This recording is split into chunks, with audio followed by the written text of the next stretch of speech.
Pilipinas ngayon.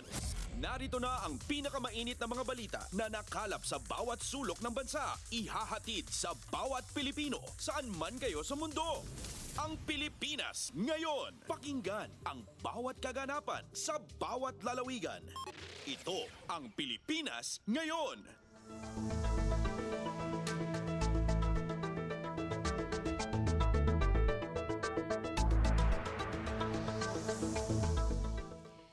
Magandang araw sa ating mga tagapakinig. Welcome po muli sa ating programang Ang Pilipinas Ngayon. Napapakinggan po ninyo saan mang bahagi ng mundo sa pamamagitan ng ating himpilang Radyo Pilipinas World Service ng Presidential Broadcast Service. Napapakinggan po tayo sa mga sumusunod na shortwave frequencies sa 9.960 MHz, 12.120 MHz, 15.190 MHz sa ating audio streaming website bbspbs.com at sa ating official Facebook page Radyo Pilipinas World Service. Ito po si Bea Gaza, samahan po ninyo ako sa kabuuan ng ating programa ngayong araw. Kapapalooban pa rin po ng mga mahahalagang balita mula dito sa ating bansa, kasama na ang mga segmentong business, sports, showbiz at ang mga ulat mula sa iba't ibang rehiyon ng Pilipinas. Antabayanan po at sasainin na sa ilang sandali ang kabuuan ng ating programang Ang Pilipinas Ngayon. Mga kaganapan sa Kamaynilaan at mga kalapit na lalawigan dito sa Ang Pilipinas Ngayon.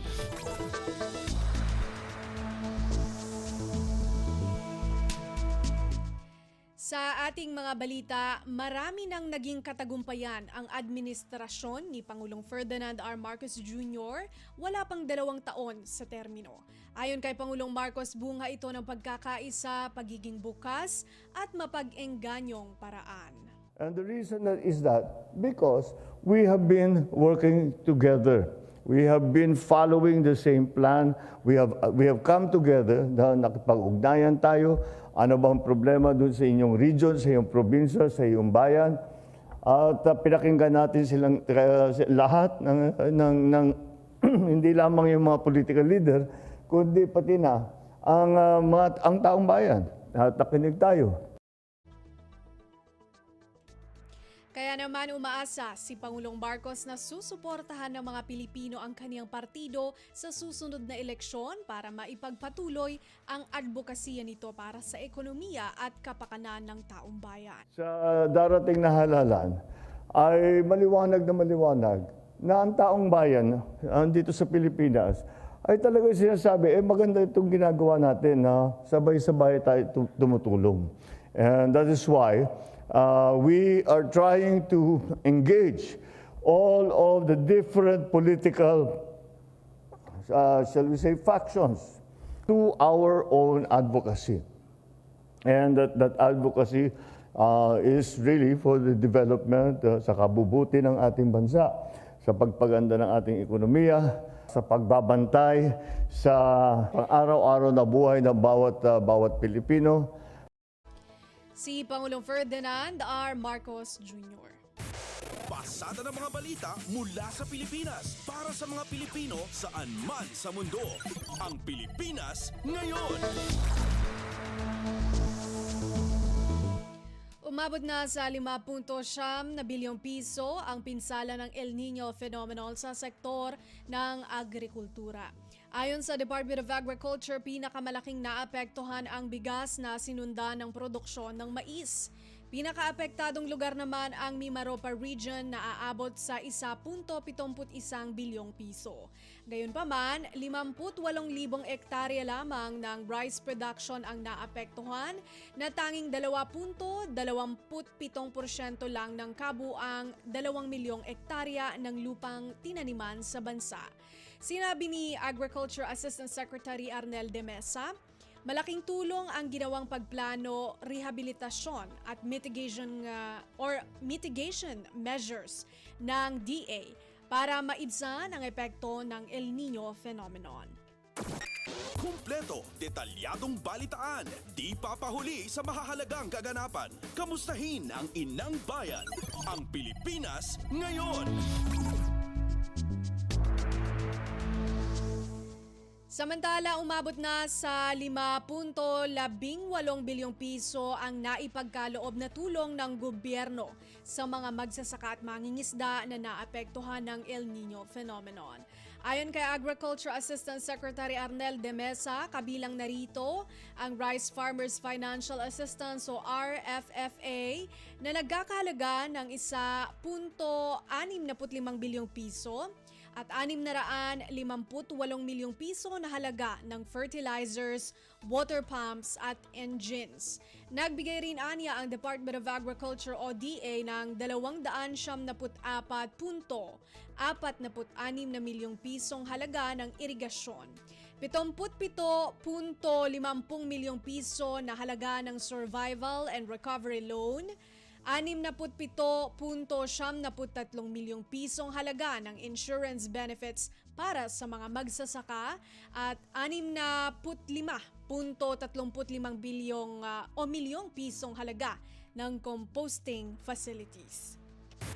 Pasada ng mga balita mula sa Pilipinas para sa mga Pilipino saan man sa mundo. Ang Pilipinas ngayon.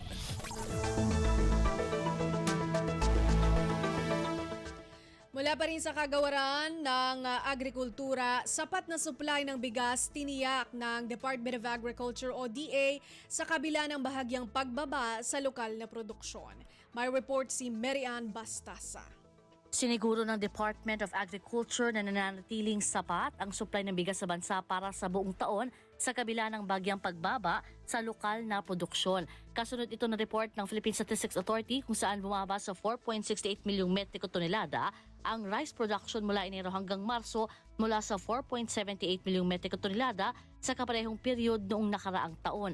Ayon kay DA Assistant Secretary Arnel de Mesa, hindi ito lubos na makakaapekto sa inaasahang volume ng produksyon para sa buong 2024 dahil maliit lang naman ang diferensya nito sa ngayon. Dagdag pa ng opisyal, may paparating ding wet season na kadalasang mas malaki ang produksyon. Sa kasalukuyan, tuloy-tuloy namin anya ang pag-agapay ng DA sa mga magsasaka lalo sa mga apektado ng El Nino para maihanda na ang kanilang mga pananim para sa wet season. Kabilang dito ang pamamahagi ng seedlings, ang pataba, fertilizer vouchers at mga makinarya.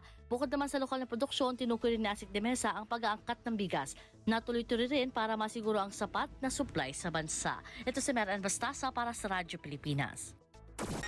Kumpleto, detalyadong balitaan, di papahuli sa mahahalagang kaganapan. Kamustahin ang inang bayan, ang Pilipinas ngayon. Mas pinapalala ng Chinese Coast Guard ang tensyon sa West Philippine Sea o WPS. Kasunod ito ng panibagong paggamit ng CCG ng Jet Stream Pressure Cannon laban sa mga barko ng Pilipinas na nagsasagawa ng humanitarian mission sa Baho de Masinloc. Ayon kay National Task Force for the West Philippine Sea spokesperson Commodore J. Tariela, ang ginawang pag-atake sa BRP Bagakay at BRP Bangkao ay nagpapakita ng pagbabaliwala sa regional peace and stability. Sabi ni Tariela, ginamitan ng CCG ng malakas na pressure ng tubig kaya napinsala ang dalawang barko ng Pilipinas. Pasada ng mga balita mula sa Pilipinas para sa mga Pilipino saan man sa mundo. Ang Pilipinas ngayon. Samantala, sa ginawang assessment ng Philippine Coast Guard, inihayag ni PCG spokesperson Rear Admiral Armando Balilo na nagtamo ang BRP Bakagay ng pinsala sa mga superstructure nito. Kabilang dito ang main area ng barko tulad ng railing at canvas roof. Ipinag-utos ni PCG Commandant Admiral Ronnie Gil Gavan sa Coast Guard Fleet na suriin ang structural integrity ng barko at kung ano ang mga dapat kumpunihin. Nagbigay na rin sila ng comprehensive check-up sa mga crew na dalawang barko o ng dalawang barkong kinanyon ng tubig ng Chinese Coast Guard. Tiniyak naman ni Balilo na ibibigay ng PCG Command ang pangangailangan ng kanilang personnel sa gitna ng kanilang pagtugon sa kanilang tungkulin. Kumpleto, detalyadong balitaan, di papahuli sa mahahalagang kaganapan. Kamustahin ang inang bayan, ang Pilipinas ngayon. Pinatawag ng Department of Foreign Affairs si Chinese Embassy of Manila Deputy Chief of Mission Zhu Ziyong kaugnay sa bagong harassment ng Chinese Coast Guard laban sa mga barko ng Pilipinas na nagsasagawa ng supply mission sa Baho de Masinloc o Scarborough Shoal. Sa pahayag, sinabi ng DFA na pinoprotesta ng Pilipinas ang harassment, panghaharang, paggigipit, delikadong pagmamaniobra, paggamit ng water cannons, at iba pang agresibong aksyon ng CCG at Chinese Maritime Militia laban sa mga barko ng Philippine Coast Guard o PCG at ng Bureau of Fisheries and Aquatic Resources o BIFAR noong Abril at 30. Nakasaad din sa pahayag na pinapaalis ng Pilipinas ang mga barko ng China sa Baho de Masinloc at sa bisinidad nito sa lalong madaling panahon. Pasada ng mga balita mula sa Pilipinas para sa mga Pilipino saan man sa mundo. Ang Pilipinas ngayon. Nagbabala ang Bureau of Immigration sa mga gumagawa ng bomb jokes sa mga paliparan. Ayon kay Bureau of Immigration o BI Commissioner Norman Tansinco, hindi biro ang gawing pananakot ang bomba o pampasabog lalo na't posible itong banta sa seguridad. Batid na na-delay ng 5 oras ang flight papuntang Japan sa Ninoy Aquino International Airport o NAIA Terminal 1 dahil sa bomb scare noong Miyerkules. Naantala ang Japan-bound Philippine Airlines PAL Flight PR412 matapos makatanggap ang mga otoridad ng tawag mula sa hindi natukoy na babae. Agad na pina-evacuate ang mga pasahero at nagsagawa ang mga otoridad ng security check bago payagan ang mga ito na makalipad. Kumpleto, detalyadong balitaan, di papahuli sa mahahalagang kaganapan. Kamustahin ang inang bayan, ang Pilipinas ngayon. Diplomatic ties ng Pilipinas mahalagang mapalakas sa gitna ng pagiging mas agresibo ng China sa West Philippine Sea o WPS. Mag-uulat si Kathleen Forbes. Higit ngayong kailangan na pagtibayin ng Pilipinas ang relasyon nito sa ibang bansa upang makakuha ng suporta mula sa international community sa gitna na rin ng pagiging mas agresibo ng China sa West Philippine Sea. Ayon kay Assistant Majority Leader Micaelo Swansing, mahalaga ang suporta ng ating mga kaalyadong bansa kasunod na rin ng panibagong insidente ng pagbangga at paggamit ng water cannon ng Chinese Coast Guard sa barko ng Philippine Coast Guard sa may Baho de Masinloc. Kaya welcome para sa Lady Solo ng pagpapatibay ng US Congress sa PERA Act o Philippines Enhanced Resilience Act of 2024 kung saan magbibigay ng $500 million na halaga ng foreign military financing grant ang Amerika sa Pilipinas. Pagsiguro naman ni Deputy Majority Leader Jude Asidre na oras na matalakay ang 2025 national budget ay sisiguruhin ng Kamara na mabigyan ng sapat na pondo ang pagpapalakas ng ating defense capabilities upang protektahan ang ating soberanya laban sa China. Ito si Kathleen Forbes para sa Radyo Pilipinas. Pasada ng mga balita mula sa Pilipinas para sa mga Pilipino saan man sa mundo. Ang Pilipinas ngayon.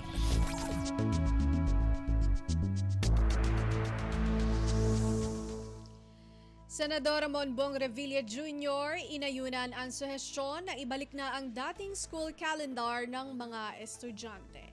Narito si Nympha Asuncion. Inayunan ni Senador Monbong Revilla Jr. ang suhestyon na ibalik na ang dating school calendar ng mga estudyante simula sa susunod na academic year kung saan bubuksan na ang klase sa Hunyo at matatapos ito sa Marso ng susunod na taon.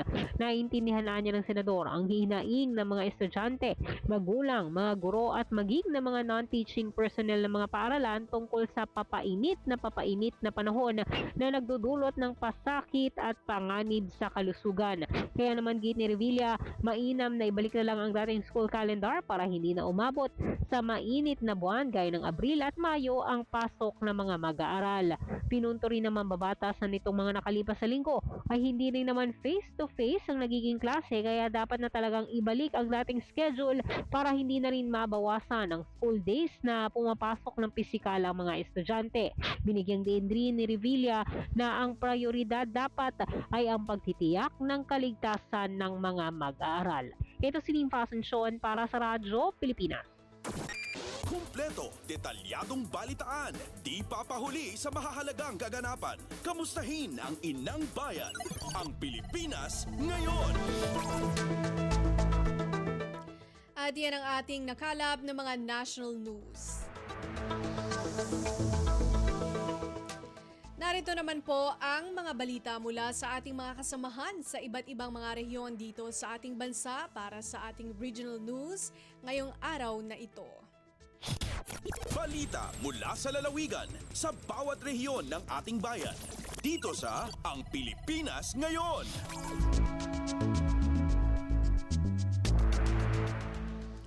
Distribusyon ng mahigit 10.5 milyong pisong pondo na tulong ng Department of Labor and Employment o DOLE at Technical Education and Skills Development Authority o TESDA sa mga benepisyaryo ng kanilang programa na isagawa sa Labor Day celebration ng Mountain Province. Si Donna Kawis-Balyo mula RP Bontoc sa balita.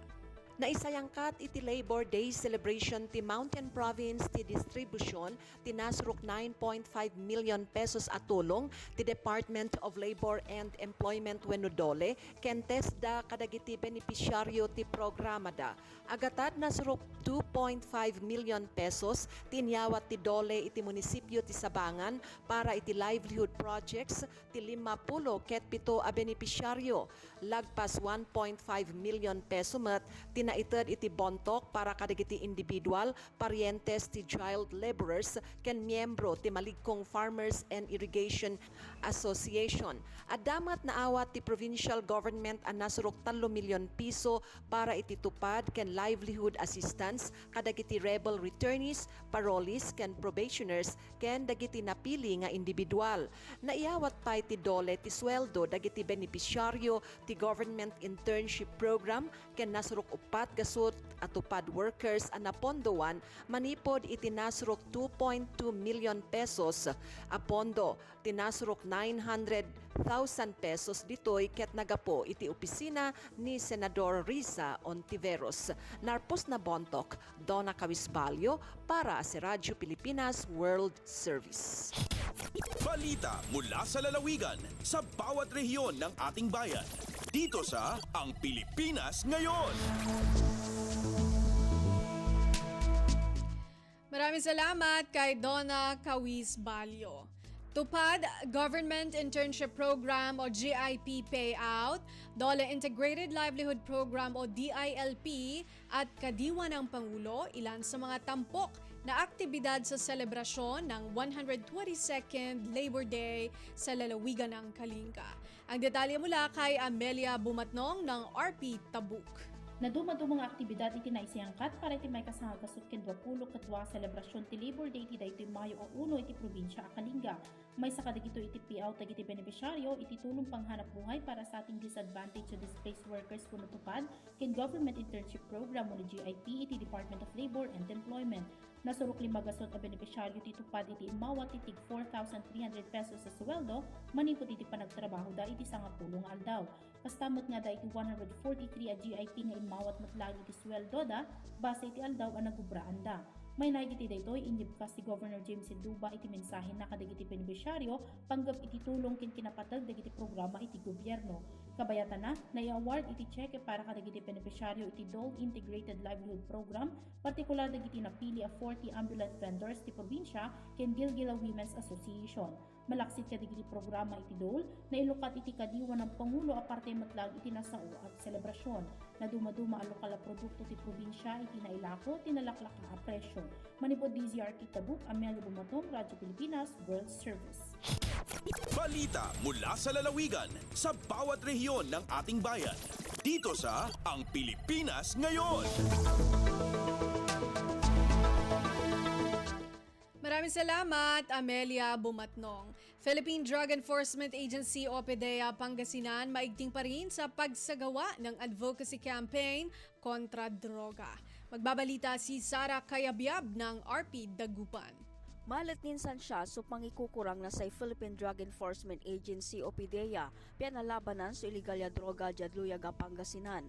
Unongad sa panibalon anti-illegal drugs advocacy campaign and symposium so ginawa daya dinauloan na sa abitlan opisina jud Dagupan City Jail. Indalat-dat abitlan aktibidad so sari konsepto na sa panabuso na droga kaiba so sari kapasilong iran provision ad Republic Act 9165 o sa Comprehensive Dangerous Drugs Act of 2002. Bukod sa persons deprived of liberty at akaiba met at sa ginawan symposium so sari personnel na City Jail. Nanggawa met sa opisina na sa workshop unungad barangay drug clearing program jad natitilak ya 12 barangay jad syudad ya San Carlos ya apektado niya iligal na droga. Pinantungtungan damat so say kurangan ng pagagawon penadeklaralan malinis at illegal na droga so sa kaya barangay tan-anom nilan abitlan kurang. Manlalapod Dagupan City, siyak si Sara Cayabyab para Radyo Pilipinas World Service. Balita mula sa lalawigan sa bawat rehiyon ng ating bayan. Dito sa Ang Pilipinas Ngayon.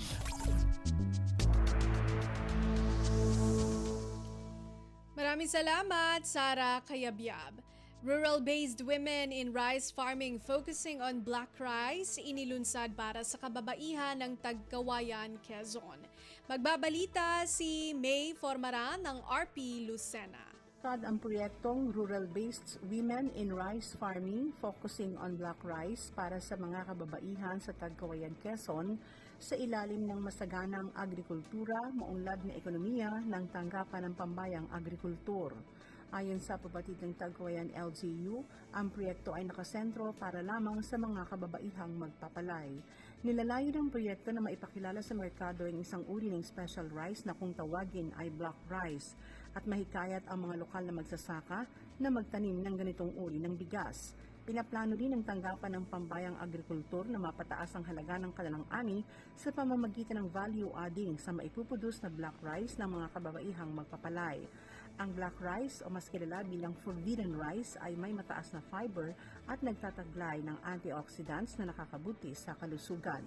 Bukod sa pangingisda, ang pagsasaka ay isa sa pangunahing ikinabubuhay ng nasa 45 barangay sa Tagkawayan, Quezon. Mula sa lungsod ng Lucena, ito si May Formaran, Radyo Pilipinas. Balita mula sa lalawigan sa bawat rehiyon ng ating bayan. Dito sa Ang Pilipinas Ngayon.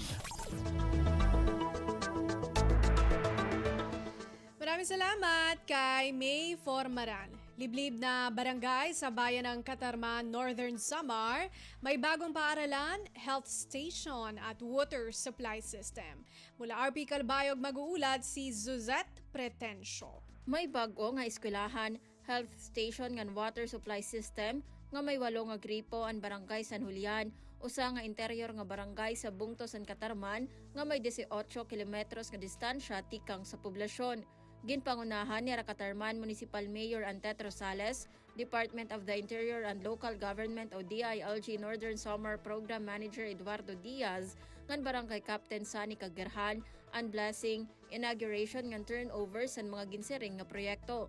Ginpondohan ang nasabi nga tulong nga proyekto, pinaagi sa DILG Local Government Support Fund, Support to Barangay Development Program, nga ginpatuman sa Catarman LGU ug nahimugso tikang sa National Task Force to End Local Communist Armed Conflict o NTF-LCOC para sa pagkontra sa insurhensya sa probinsya sa Northern Samar. Sa mensahe ni Mayor Antet, ginanunsyo naman niya ang sunod nga mga proyekto para sa barangay, sugad sa pagdugtong sa konkreto nga kalsada sa barangay, 6,000 square meters nga lote para sa covered court, ngan mga bag-o nga lingkuran para sa San Julian Elementary School. Tikang sa Radyo Pilipinas Calbayog, ini si Suzette Pretensio para sa Radyo Pilipinas World Service. Balita mula sa lalawigan sa bawat rehiyon ng ating bayan. Dito sa Ang Pilipinas Ngayon. Maraming salamat kay Suzette Pretensio. Tubain ka ng Lionheart Farms sa Palawan itinanghal na Kathas Best Beverage 2024. Narito si Miriam Basig ng RP Palawan. Ing tanghal nga katas Best Beverage 2024 ang The Power of Slow, ang kukos nga produkto yung Lionheart Farms digi sa probinsya ang Palawan. Ing dawat ang dingag sa natabong 17th IFEX Philippines Media Preview Ikata Awards for Food category nga ing buwat sa Philippine International Convention Center o PICC Complex sa syudad ing Pasay, Manila, ang kalabas nga petsa 26 Abril ang dagon nga dya. Ing kilalara ang Lionheart Farms nga na ibang food company sa nasyon nga gapakita importansya ang Philippine innovation ig kakaibang mga buhat. Sigon kay Rosel Fernandez, puno in communication, ig executive assistant sa presidente ng Lionheart Farms Philippines Corporation, puwera sa pagpapakilala yung bagong produkto sa Baracalan ay ing sa salaminda ang asambet nga produkto ang kaimportansyan ang pagiging maluyo sa kalibutang pirmi aga apura. Ang Power of Slow ay produktong tuba nga nasa lata igaktak daring mababakal sa mga Baracalan sa madason nga mga adlaw. Ingkon pa ni Fernandez nga ang pagbutang sa lata ay ingbuat sa maamblig nga pagpagi para hindi aguman anang pagkaorganiko ig natural nga kalidad. Idea siguradong mas mayad nga pantelas sa mga namang mas mataas ang asukar nga bakan matinlo sa kalawasan. Agalin sa Puerto Princesa, Palawan, Miriam Tejada Basig para sa Radyo Pilipinas World Service. Balita mula sa lalawigan sa bawat rehiyon ng ating bayan. Dito sa Ang Pilipinas Ngayon. Maraming salamat, Miriam Basig. Pagtulong ng pabahalaan sa sumukong 51 miyembro ng Komunistang Rebelde, magpapatuloy sa ilalim ng Sustainability Program ng gobyerno. Magbabalita si Nerissa Espinosa ng RP Tandag. Gipamahayag sa Department of the Interior and Local Government o DILG Surigao del Sur nga magapadayon ang paghatag og suporta sa gobyerno sa mga misurrender nga miyembro sa Komunistang Rebelde ilawom sa Sustainability Program sa Office of the Presidential Advisor on Peace, Reconciliation and Unity o OPAPRO. Sa pakiginabi sa Radyo Pilipinas Tandag kang Maria Lourdes Martinez, Outcome Manager sa DILG Surigao del Sur, gipamahayag nga dakong matang sa natad sa pangkalinaw ang pag-surrender sa mga nahisgutang rebelde mao nga magapadayon ang paghatag usab og hinabang diha kanila aron mabalik sa normal ang ilang kinabuhi kauban ang ilang mga pamilya. Ang 51 ka mga Friends Rescued o FRs gipresentar diha kang Governor Alexander Pimentel niadtong Mayo 1 sa mga receiving units sa Philippine Army o PNP. Usa sa mga misurrender mao mismo ang nabilin nga leader sa Guerrilla Front 30 nga si Commander Nico. Gikan sa RP Tandag kini si Nerissa Espinosa alang sa Radyo Pilipinas World Service. Balita mula sa lalawigan sa bawat rehiyon ng ating bayan. Dito sa Ang Pilipinas Ngayon. Maraming salamat kay Nerissa Espinosa. Paglahok ng Ministry of Basic, Higher and Technical Education o MBHTE Sulu sa Bangsamoro Autonomous Region and Muslim Mindanao Athletic Association Meet, suportado ng Sulu Provincial Government. Narito ang ulat ni Eloisa Mohamad ng RP Holo. Natayma kaanuyaon sin Ministry of Basic and Technical Education ato MBHTE Sulu in pondo gwada nga pamarintalo pasug pakayon ha magdurunggo-dunggo na Bangsamoro Autonomous Region Muslim Mindanao Athletic Association ato Barma Amit. Barantiyay mahi SDS kiram i-release in 1.6 million pesos check giantay Sulu Governor Dusa Cortana para halabi upat nga katos Sulu delegation na Barma at 2024 papauno na Cotabato City hapit siyang putagi sa simbulan yan May. Nakauna na nasabot hi SDS i-release sin na di kainahan in pondo kaya kantakay na sin ministry para panayam-nayam hangkan timukbal sa budget proposal kay Governor Tan amon tiyauran day sabsin kubnul magpakita sin panukuhin niya ha sports development habinay bayan. Dengan RP Hulo, Eloisa Muhammad para Radyo Pilipinas World Service.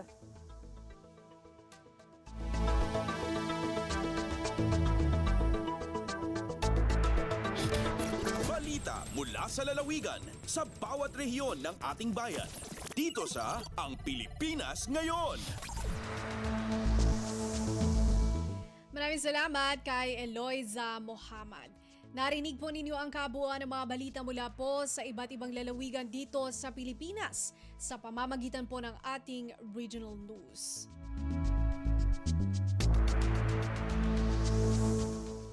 Samantala, susunod naman po ang ating balitang negosyo at kalakalan at balitang pampalakasan mula kay Leo Magpayo. Lagay ng ekonomiya, kalakalan, negosyo at iba pa. Atin ang alamin dito sa Ang Pilipinas Ngayon. Magandang araw. Narito na po ang Balitang Business. Sinabi ng Bangko Sentral ng Pilipinas o BSP na posibleng bumilis ang headline inflation sa buwan ng Abril at posible ding lumagpas sa target ng BSP sa 2 hanggang 4%. Sa isang buwang pagtansya ng Central Bank, lumabas na papalo sa pagitan ng 3.5% hanggang 4.3% ang inflation sa buwan ng Abril. Mas mababa ito sa naitalang 6.6% sa kaparehong buwan nitong nakalipas na taon. Ang mataas na pagtansya na porsyento ay lalagpas sa pagtaya ng BSP sa unang pagkakataon pagkalipas ng 4 na buwan.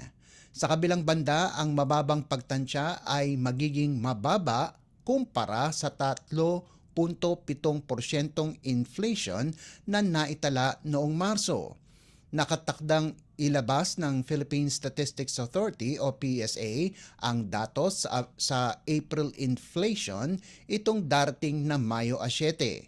Sa isang pahayag, sinabi ng BSP na ang patuloy na pagtaas ng presyo ng bigas at karne kasabay ng pag-akyat ng presyo ng gasolina at pagbaba ng halaga ng piso kontra dolyar ang mga pangunahing dahilan sa posibleng pagtaas ng inflation. Sa pinakahuling datos mula sa Department of Agriculture o DA nitong Abril 29, ang presyo ng well-milled rice ay nagkakahalaga ng 45 piso hanggang 55 piso kada kilo kumpara sa 39 na piso hanggang 46 na piso sa kaparehong buwan nitong nakalipas na taon. Ang 1 kilo ng regular milled rice naman ay pumapalo sa 46 na piso hanggang 52 piso kumpara sa 34 na piso hanggang 42 piso sa nakaraang taon.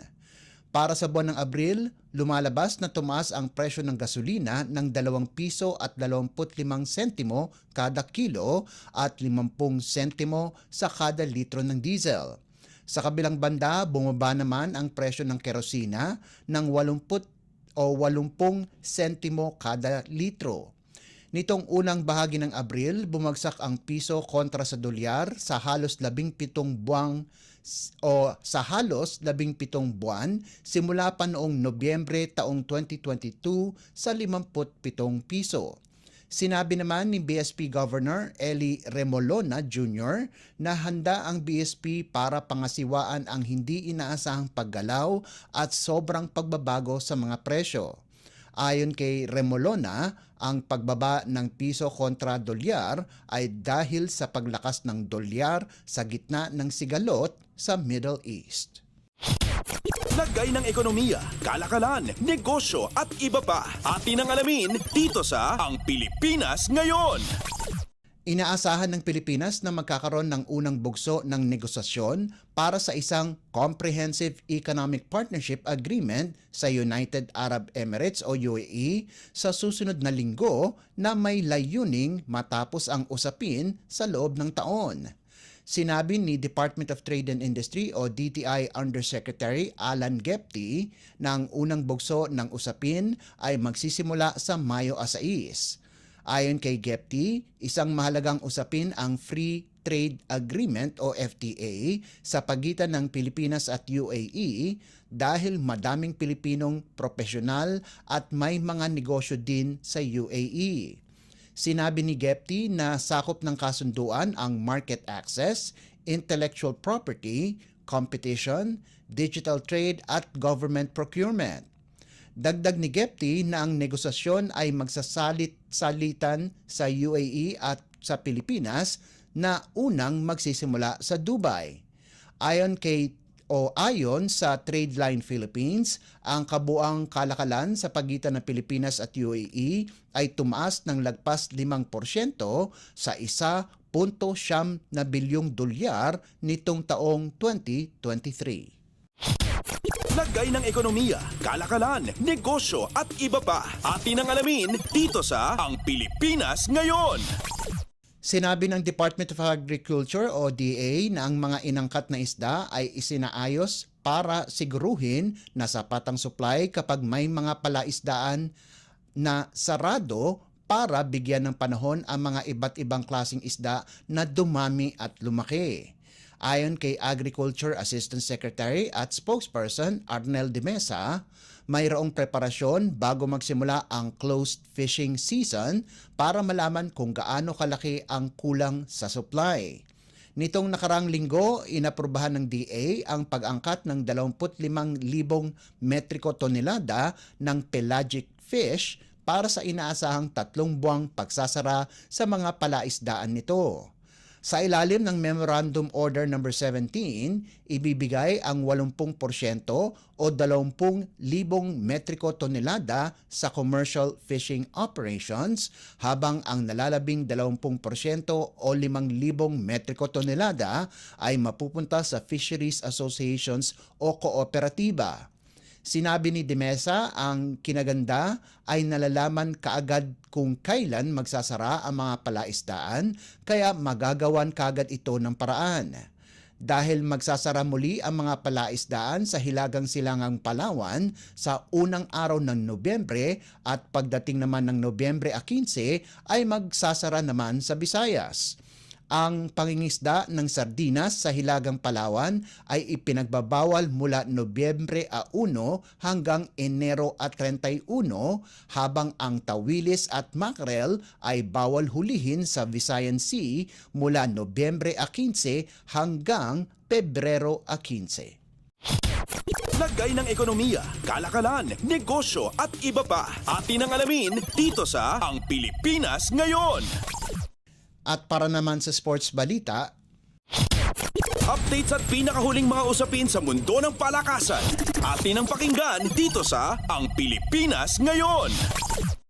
nakapasok sa finals ng 2024 PBA D-League Aspirants Cup pagkatapos gulatin ng Centro Escolar University ang Marinerong Pilipino San Beda 78-56 panalo sa larong ginanap sa Inaris Sports Center sa Pasig City. Dumiretso sa 21 puntos na abante ang Scorpions sa halftime ng kanilang do-or-die Game 3 semifinal series at hindi na nakabangon pa ang reigning NCAA champions na San Beda. Dahil sa panalo, makakatapat ng CEU ang kampyon ng UAAP na De La Salle University sa Best of 3 D-League Finals na magsisimula sa Lunes. Nanguna sa opensa ng Scorpions si team captain Franz Ray Diaz na nakapagtala ng 21 puntos kasama pa ang 3 rebounds at 4 na assist habang pinangunahan naman ni Abdul Wahab Alusesi ang depensa sa nahugot nitong 28 rebounds, sahog pa ang 15 puntos at 3 blocks. Nakapag-ambag din sina Daniel Marcelo at Jerome Santos para sa CEU sa nagawa nilang 14 at 10 puntos ayon sa pagkakasunod. Nakatakas ang CEU sa Game 1 sa pamamagitan ng 75-71 panalo, subalit binawian sila ng San Beda sa Game 2 sa bisa ng 84-76 pagkatalo. Sina Jomel Puno at Brian Sahonia lamang ang nakagawa ng double digits para sa Red Lions kung saan nakagawa sila ng 23 at 12 puntos ayon sa pagkakasunod. Updates at pinakahuling mga usapin sa mundo ng palakasan. Atin ang pakinggan dito sa Ang Pilipinas Ngayon. Lumapit sa finals ang Choco Mucho pagkatapos nilang dominahin ang Cherry Tigo 25-20, 25-19 at 25-23 sa 2024 Premier Volleyball League o PVL All-Filipino Semifinals na ginanap sa PhilSports Arena sa Pasig City. Nananatiling walang talo ang Flying Titans pagkatapos nilang talunin ang defending champion Creamline sa kanilang unang laro para sa 2-0 win-loss record. Pinangunahan ni reigning All-Filipino Most Valuable Player o MVP Cici Rondina ang opensa ng Choco Mucho sa nagawa nitong 18 puntos habang nakapag-ambag si Royce Tubino ng 17 puntos at nakuha din ang Best Player of the Game Award. Si Thang Ponce naman ang nanguna sa depensa ng Flying Titans sa nagawa nitong 25 digs at 11 receptions. Samantala, nakakuha ng defending champions ang Creamline Coal Smashers ng panalo pagkatapos talunin ang Petrogas sa pahirapang 27-25, 23-25, 27-25 at 26-24 panalo. Si Gemma Galanza ang naging bayani para sa Creamline kung saan nakarehistro ito ng triple-double sa nagawa nitong 23 puntos galing sa 2 blocks at 1 ace habang nagtala din ng 16 na digs at 14 na receptions. Nagpakita din ng gilas si 3-time PVL Most Valuable Player Tots Carlos para sa Coal Smashers pagkatapos ang kanyang pagbabalik galing sa tryout sa Korean V-League o KOVO. Sinuportahan ni Carlos si Galanza sa opensa sa nagawa nitong 21 markers.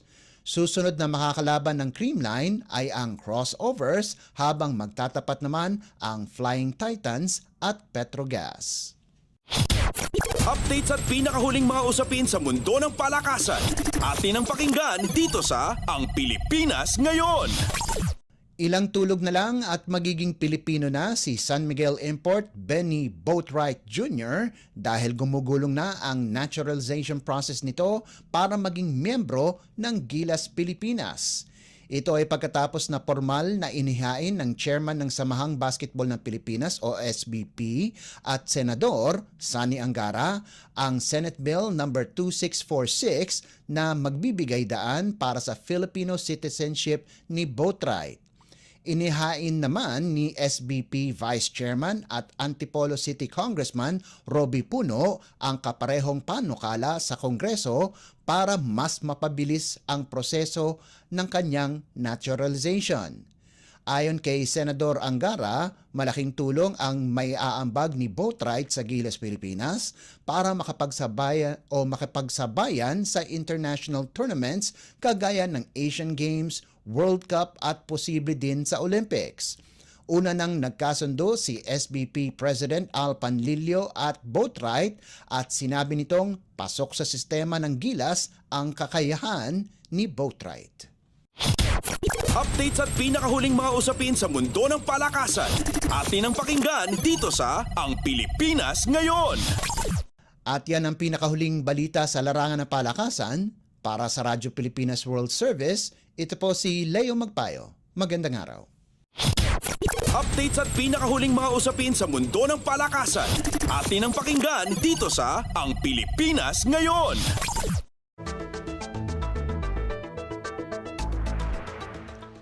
Maraming salamat kay Leo Magpayo. Iyan po ang ating balitang negosyo at kalakalan at balitang pampalakasan para sa araw na ito. Ngayon naman dumako tayo sa showbiz balita. Alamin natin ang mga chismis mula sa mundo ng showbiz sa pamamagitan po ng ating kasamang si Mama JT. Ang latest, ang hottest sa showbiz and entertainment. Heto na sa Ang Pilipinas Ngayon.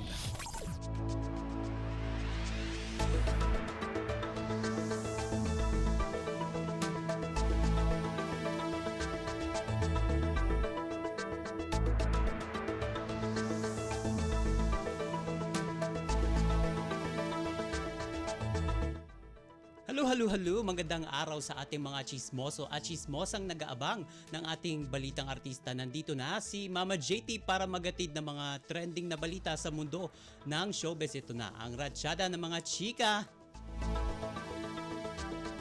Mainit-init pang balita, guilty beyond reasonable doubt. Yan ang naging hatol ng Taguig Regional Trial Court Branch 153 kina Cedric Lee at Denise Cornejo sa kasong serious illegal detention na isinampa sa kanila ni Vong Navarro noong 2014. Kasunod nito, ipinag-utos na rin ng korte ang pag-aresto sa 4 na akusado para sa parusang reklusyon perpetua o habang buhay na pagkakakulong. Ang naturang kaso ay nag-ugat sa pambubugbog, paggapos, pananakot at pagdetine ng mga 4 na akusado kay Vong sa isang condo unit ni Denise sa Taguig City noong January 22 noong 2014. Kinumpirma ng legal counsel ni Vong na si Attorney Alma Malonga ang court order laban kina Cedric at Denise at sa dalawa pa nilang kasamahan. At matatandang nahatulan ding guilty sina Cedric at Denise para sa kasong grave coercion na isinampa rin ng TV host kaugnay pa rin ng naturang insidente. Nabatid na wala sa korte sina Cedric at Vong nang basahin ang hatol o ang tinatawag na promulgated of judgment. At inutusan din ng korte ang mga akusado na bayaran si Vong na aabot sa 300,000 pisong danyos. At ikinatuwa naman ang kampo ng TV host comedian ang inilabas na hatol laban kina Lee at Cornejo. Samantala, sumuko na sa National Bureau of Investigation itong si Cedric sa gitna ng hatol ng korte sa kanya. Sa pagsuko ni Lee, sinabi nito na iaapilan nito ang naging desisyon ng korte habang wala pang tugon ang kampo ni Cornejo kung iaapilan nila ang desisyon ng korte.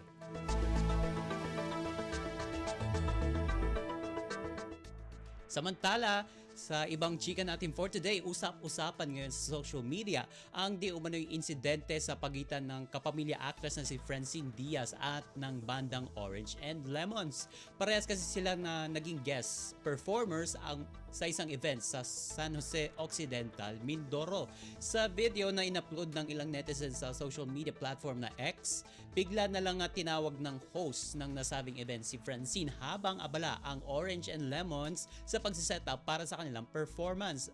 Ayon rito, babati lamang sana ang dalaga sa mga dumalo sa naturang event. Habang nagsasalita si Francine ay tila nagkakagulo na ang mga miyembro ng Orange and Lemon sa likuran at tila may tensyon sa pagitan ng banda at ng isa sa mga organizer ng event. Ang dapat na pagbati lang ng dalaga ay nagtuloy na sa pagkanta. Ngunit bago pa siya magsimula ay malakas nang tumugtog ang gitara.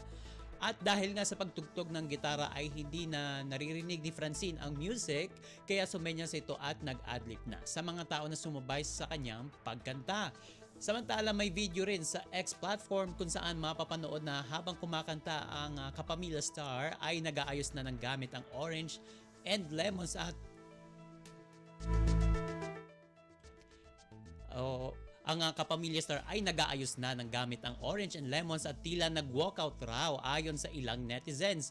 At nagsalita naman ang lead guitarist ng Orange and Lemons na si Clem Castro at humingi ng tawad sa nangyari. Ngunit hindi rin niya napigilan na maglabas ng sama ng loob ukol sa nangyari. Marami naman sa mga netizens na nagsasabing mukhang may kasalanan ang organizers dahil hindi nito naiayos ang lineup at oras para hindi magkagulo ang mga artist at performers. At may bangayan na rin na namumuo sa pagitan ng supporters ni Francine at ng banda kung sino ba dapat ang maunang mag-sorry sa kampo ng dalawa.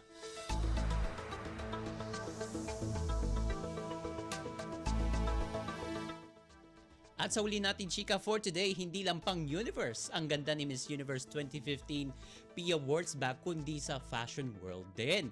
Dahil kinilala lang naman siya bilang Global Fashion Influencer of the Year ng Emmy Gala na personal niyang tinanggap sa Dubai, United Arab Emirates. Sa Instagram account ng Beauty Queen, ibinahagi nito ang ilang moments sa awards night. And lutang ang ganda ni Pia sa kanyang eleganteng look na kung saan ay nagsuot ito ng kumikinang na black gown na design ni Michael Cinco. Ayon sa caption ng kanyang post, nagpasalamat ito sa suporta ng kanyang fans at sa parangal bilang Global Fashion Influencer of the Year ng Emmy Gala.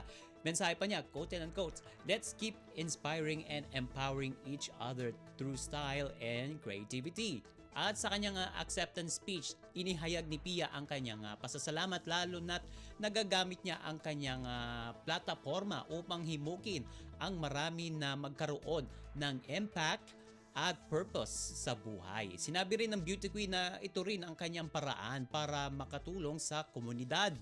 Ang ika-4 na edisyon ng Emmy Gala Fashion and Beauty Awards ay ginanap noong April 27 and 28 sa Dubai. And para sa kaalaman ng ating mga kachismis, ang nasabing event ay isang star-studded ceremony na may layuning kilalanin ang ilang miyembro at contributors pagdating sa fashion and beauty industries mula sa iba't ibang panig ng mundo. Bago mabigyan ng nasabing award, unang na-secure ni Pia ang ika-6 na pwesto sa Most Visible Influencers mula sa listahan ng influencer marketing platform na Lefty.io kahit first time niya maging attendee ng Milan at Paris Fashion Weeks last year. Ito ay matapos kumita ang Beauty Queen ng $2.95 million o 1.66 0.9 million pesos na media value dahil sa kanyang social media presence sa Fashion Week events.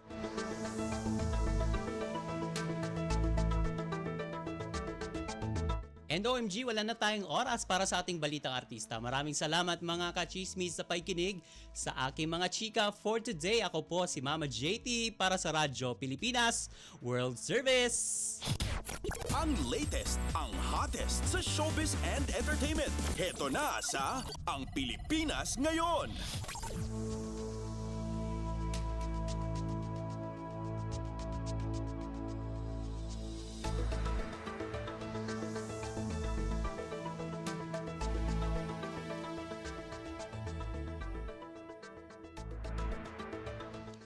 Maraming salamat kay Mama JT. Yan po ang ating showbiz balita. Narinig po ninyo ang kabuuan ng ating programang Ang Pilipinas Ngayon. Maraming salamat sa ating mga nakasama sa technical side kina Milo Jonella, Susan Aizon at Anthony Pimentel. Maraming salamat din sa ating executive producer, Steph Vicente at Jerome Toledo, sa mga nag-ulat mula sa iba't ibang lalawigan ng ating bansa para sa ating regional news. Maraming salamat kay Leo Magpayo na naghatid sa atin ng balitang negosyo at kalakalan at balitang pampalakasan, kay Mama JT para sa Showbiz Balita, kay Erwin Peñano na nakaagapay sa atin at maraming salamat din sa ating station manager, Mr. Ray Sampang. Hanggang sa susunod na edisyon ng ating programang Ang Pilipinas Ngayon, ito po si Bea Gaza. Magandang araw. At yan ang Pilipinas Ngayon. Muling samahan si Ven Blones sa parehong oras at alamin ang pinakahuling mga kaganapan at balita saan man kayo naroon. Ang Pilipinas Ngayon!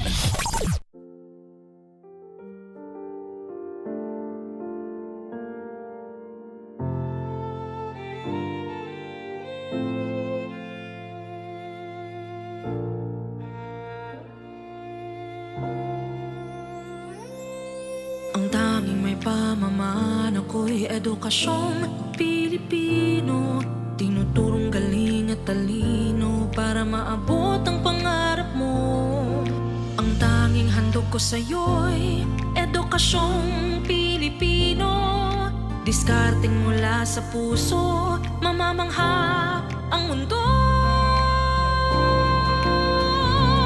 Matatag na mga guro, matatag sa mga pagsubok, matatag na mga mag-aaral, matatag na talino'y umiiral. Hinaharap ang hirap, walang takot sumugod, humahanap ng solusyon, ipaglaban ang edukasyon.